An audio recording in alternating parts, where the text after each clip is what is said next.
Welcome back to Soulsborne News, the most trusted source for all things Souls and Souls-like. You know the drill. Like me. If you've been following Soulsborne News for very long, you know that we covered AI Limit a couple episodes ago and talked about how they will be dropping a demo in October. Well, that day has finally come. The demo for AI Limit is out now and can be played on PlayStation 5 or Steam. Now, not only is it out, it has also topped the charts of the Steam Next Fest event for trending upcoming games. And I can understand why. I've jumped in, tried this game, and it is a very solid game, at least from what I've played so far. This combat's smooth, the world is intriguing and interesting, and it really has me hyped and excited for what the full game will bring. Now, it is still slated to release in 2024. That only leaves us a couple months, and hopefully we'll be getting a release date soon, but I'm going to be keeping my eye on this one, and I suggest that you go give it a try. The 2024 Golden Joystick Awards have kicked off, and Elden Ring Shadow of the Erdtree has been nominated for Best Game Expansion. You can cast your vote at gamesradar.com/Golden Joystick Awards, and if we're being honest, this is the proper nomination for this game. There has been a lot of talk about this being in the running for Game of the Year. However, it's not technically a standalone game. It is an expansion. So this award is a better fit, and as much as I love it, I would have to say that Best Game Expansion is definitely a more fair nomination than Game of the Year would be. However, it would be my Game of the Year if it was a standalone game. But regardless, go to gamesradar.com, cast your vote, and let's continue to add to this game's many accolades. There has been a lot of talk about the overinflated game development costs in the recent months, and we have yet another game to talk about, but it's on the opposite side of the spectrum. In an article over on 80level.com, the headline reads, "It only cost around $40 million to develop Black Myth Wukong," which is crazy cheap compared to many games that have released here recently. The article states Concord reportedly cost around $400 million to develop, and Skull and Bones cost around $850 million to develop, which is absolutely crazy numbers for any form of entertainment, really. Now, some more specific numbers. Black Myth Wukong cost about 300 million yen, which is approximately 42.5 million USD.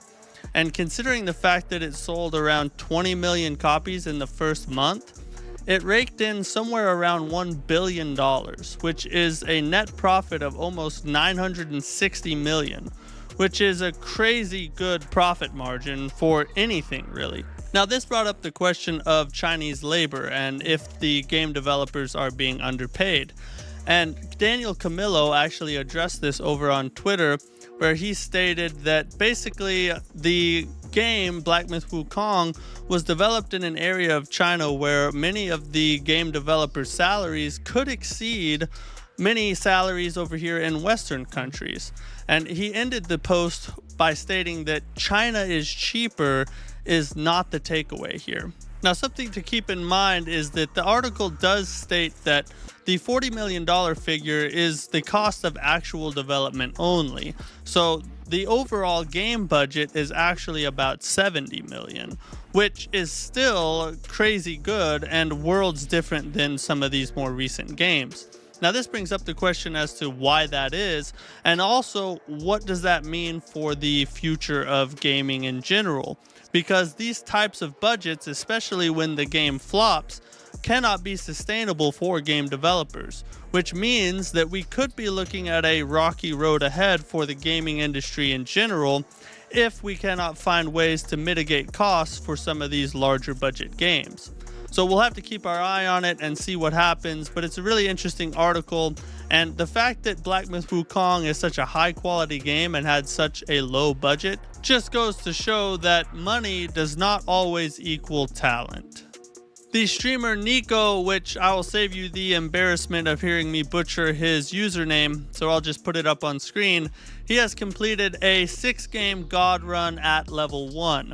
Now, a full God run is all 7 Soulsborne games back to back without getting hit, and if you get hit, you have to start over from the beginning and do all 7 games over again. And he was able to complete 6 of the 7 without getting hit at level 1.